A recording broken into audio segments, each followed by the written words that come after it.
అందరికీ నమస్కారం అండి. జేడీ వరల్డ్ యూట్యూబ్ ఛానల్కు స్వాగతం. నేను ఈరోజు చేయబోయే రెసిపీ కొర్రమీను చేపల పులుసు అండి. చాలా బాగుంటుంది. ఇవి ఫ్రెష్ కొర్రమీనులేనండి, బతికే ఉన్నాయి. తీసుకొచ్చి శుభ్రం చేసి పెట్టుకున్నాను ముక్కలుగా కోసి. ఈ కొర్రమీనుతో చాలా రకాల రెసిపీస్ చేసుకోవచ్చండి. దీనికి ఈ పులుసు పెడతానికి 2 ఉల్లిపాయలు తీసుకున్నాను. ఒకటి కొంచెం పెద్దది, చిన్నదిను. 3 పచ్చిమిర్చి అండి, పొడవుగా ఉన్నాయి. 2 ముక్కలు కోసుకుంటే మామూలుగా అయితే మిర్చి పాలంగా వేయచ్చు ఘాటు పెట్టి. తర్వాత ఒక నిమ్మకాయ సైజు అంతా చింతపండు తీసుకున్నాను. కడిగి కొంచెం వేడి నీళ్ళు పోసానండి, త్వరగా నానుద్దని. ఈ పులుసుకి పొడి వేయాలండి. ధనియాలు, మెంతులు, జీలకర్ర వీటిని వేయించుకోవాలి. తర్వాత ఈ ఉప్పు, కారం, అల్లం వెల్లుల్లి పేస్టు, ధనియాల పొడి, తర్వాత పసుపు. ధనియాల పొడిలో కొంచెం మిరియాలు కూడా వేసుకున్నానండి. వేసి మొత్తం కూడా కలుపుకోవాలి. ముందు చేప ముక్కలకు పట్టిస్తే చాలా టేస్ట్ ఉంటుందండి, ముక్క కూడా గట్టిగా ఉంటుంది. ఇవి మొత్తం కూడా ఇలా మిక్స్ చేసుకోవాలి. మిక్స్ చేసిన తర్వాత ఈ ముక్కలకు పట్టించుకోవాలండి. ఇలాగా పట్టించి ఒక 10 నిమిషాలు ఉంచితే దానికి ఉప్పు, కారం కూడా మొత్తం ముక్కకు పడుతుందండి. ఇది టేస్ట్ చాలా ఉంటుందండి. కొర్రమీను కొంచెం కాస్ట్ ఎక్కువ కదా, ఒకటే ముళ్ళు ఉంటుంది. కొంచెం తినడానికి కూడా ఈజీగా ఉంటుందండి. ఇలా మొత్తం కూడా వేసుకుని మొత్తం కలుపుకోవాలండి.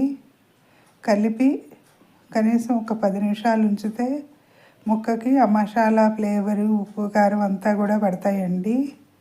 ముందుగా తీసుకున్న ఉల్లిపాయ, పచ్చిమిర్చిని ఇలా కట్ చేసి పెట్టుకున్నాను. దీనిలో ఉల్లిబంది కూడా వేసుకోవచ్చండి పులుసులోను. తర్వాత స్టవ్ వెలిగించి పెట్టుకున్నాను. దీనికి తగినంత ఆయిల్ వేసుకోవాలండి. పులుసు కూర కదా, సరిపడినంత వేసుకోవాలి. అందులో కొంచెం నీసు కూరలు అంటే ఇదిగానే ఉంటాయండి. ఆయిల్ వేడైన తర్వాత ముందుగా ఈ పులుసు కూరలో కొంచెం మెంతులు వేసుకోవాలండి. తాలింపులో వేస్తే అది ఫ్లేవర్ బాగుంటుంది. తర్వాత ఆవాలు, జీలకర్ర కూడా కొంచెం వేసుకోవాలి. ఈ కరివేపాకు లేదండి, కరివేపాకు కూడా వేసుకోవచ్చు, మంచి సువాసన వస్తుంది. ఆవాలు, జీలకర్ర కూడా వేసాను.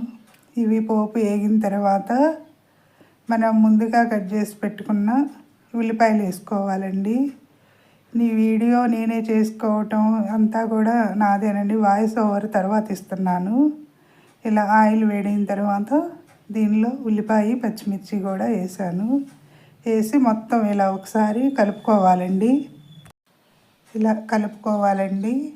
తర్వాత దీనికి తగినంత చిటికెడు పసుపు. కూర మంచి కలర్ వస్తుందండి, ఆరోగ్యానికి కూడా చాలా మంచిది. ఈ ఉల్లిపాయకి తగినంత సాల్ట్. ముక్కల్లో ఆల్రెడీ వేసాం కదండి ఈ కొర్రమీను ముక్కల్లో. దీనికి సరిపడా ఉప్పు, పసుపు వేసి మొత్తం కూడా కలుపుకోవాలండి. ఇవి కొంచెం దోరగా వేయించుకోవాలి. ఇలా కలిపిన తర్వాత ఒక 5 మినిట్స్ మూత పెట్టి ఉంచితే చక్కగా ఉల్లిపాయ త్వరగా మగ్గుతుందండి. మనం ఉప్పు, పసుపు వేసాం కదా. ఉప్పు వేయటం వల్ల యాంటీబయాటిక్ కదండి, ఆరోగ్యానికి కూడా చాలా మంచిది. తర్వాత ఇలా వేయించుకోవాలండి. ఇలా వేగిన తర్వాత మనం ముందుగా మ్యాగ్నేట్ చేసి పెట్టుకున్న ఈ కొర్రమీను ముక్కల్ని ఇందులో వేసుకోవాలండి. ఇవి అప్పుడు కొంచెం ఉప్పు, కారం, మసాలా అంతా కూడా పెట్టుంటాయి కదా. ఇలా మొత్తం కూడా వేసుకుని ఒకసారి కలుపుకోవాలండి. ఈ కొర్రమీను ముక్క తొందరగా మెత్తపడదు, ఇలా కలిపినా కూడా ఏం కాదండి. కూర వేసిన తర్వాత కలపకూడదు, వాటర్ పోసిన తర్వాత. ముందు ఇలా అన్నీ కూడా సర్ది పెట్టుకోవాలి.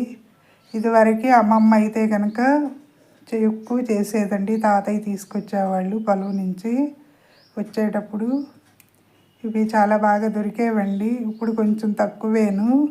మాది కోడూరు దగ్గరండి. అమ్మమ్మ రోజు ఎక్కువ వారంలో 2-3 రోజులు ఈ కోడూరు సైడ్ మాకు నాన్ వెజ్ ఎక్కువ దొరికేదండి. అంటే పల్లెటూరు ఇదైనా కూడా బాగా తీసుకొచ్చేవాళ్ళు తాతయ్య. అమ్మమ్మ త్వరగా చేసి వండటం కూడా బాగా అలవాటండి. ఇలా రెండో వైపు కూడా తిప్పుకున్న తర్వాత పులుసు వేసుకోవాలండి. ఒకవైపు కొంచెం మగ్గిన తర్వాత రెండో వైపు కూడా తిప్పుకోవాలి ఈ కొరమీను ముక్కల్ని. ఇలా అయిన తర్వాత ఇప్పుడు ముందుగా నానబెట్టి ఉంచిన చింతపండు రసం తీసుకుని దీనిలో పోయాలండి. మనకి తగినంత పోసి ఇలా కలపాలండి. ఎక్కువగా గరిటెతో ఎక్కువ తిప్పకూడదు, మధ్యలో ఉంచి తిప్పితే ముక్క గట్టిగా ఉంటుంది కాబట్టి సరిపోతుంది. సబ్స్క్రైబర్స్ పెరగడం లేదండి, సబ్స్క్రైబ్ చేయండి, మరిన్ని వీడియోస్ చేస్తాను. నేను చేసే వీడియోస్ మీరు కూడా చేసుకుని ఎలా ఉంది కామెంట్స్లో పెట్టండి, మరిన్ని వీడియోస్ చేస్తాను. మనం ముందుగా ధనియాలు, మెంతులు, జీలకర్రని ఇలా వేయించి పెట్టుకుని ఇప్పుడు దీన్ని ఇలా పొడిలాగా ఇలా కొంచెం పౌడర్ లాగా అయిన తర్వాత దీనిలో 2 ఎల్లుల్లి రెబ్బలు కూడా వేసుకుని మెత్తగా పౌడర్ చేసుకోవాలండి. ఇది మంచి ఫ్లేవర్ ఉంటుంది ఈ చేపల పులుసుకి. ఇలా వేయటం వల్ల ఎక్కడో వర్క్ చేస్తున్నారండి, మన చాలా దూరానైనా కూడా బాగా వినిపిస్తుంది. ఇలా వెల్లుల్లి రెబ్బలను కూడా ఇలా అంటే చక్కగా మెత్తగా అయిపోతాయండి. ఇప్పుడు ఈ పౌడర్ని ఈ ఉడుకుతున్న ఈ కొరమేను చేపల పులుసులో వేసుకోవాలండి. ఈ కొరమేను చేపల పులుసుకి ఈ పౌడరే మంచి ఫ్లేవర్ వస్తుందండి. ఈ ధనియాలు, మెంతులు, జీలకర్రతో చేసింది కదా, ఒకసారి ఇలా కలిపితే మనకి గ్రేవీ ఎంత కావాలి అనేది చూసుకోవచ్చండి. ఈ చేపల పులుసు వేడి వేడి మీద కూడా బాగానే ఉంటుంది, చల్లారితే ఇంకా బాగుంటుందండి. ఇలా అయిన తర్వాత మనం ముందుగా ప్రిపేర్ చేసుకున్న ఈ పౌడర్ని వేసుకోవాలండి. వేస్తే మంచి సువాసన వస్తుంది. కూర అయిపోయినట్టేనండి. కొర్రమీను చేపల పులుసు ఈ పౌడర్ వేసిన తర్వాత ముందుగా ఒక అరకట్ట కొత్తిమీర వేసుకున్నానండి. దీనిలో ఉల్లిపరకు కూడా వేసుకోవచ్చు, కానీ మాకు దొరకలేదు. ఇలా కొత్తిమీర ముందు కొంచెం గరం మసాలా వేసుకోవాలి, ఒక అర స్పూను. ఆ తర్వాత కొత్తిమీర చల్లుకోవాలండి. మనం కొత్తిమీర, ఉల్లిబందుతోటే ఈ చేపల పులుసుకి టేస్ట్ బాగా ఉంటుంది. ఈ ధనియాలు, మెంతులు, జీలకర్ర స్పెషల్ మసాలా అండి. పులుసు కూరలకి చాలా బాగుంటుందండి. తర్వాత కొత్తిమీరని ఇలా గార్నిషింగ్ చేసుకున్నాను. అయిపోయిందండి కొర్రమీను చేపల పులుసు.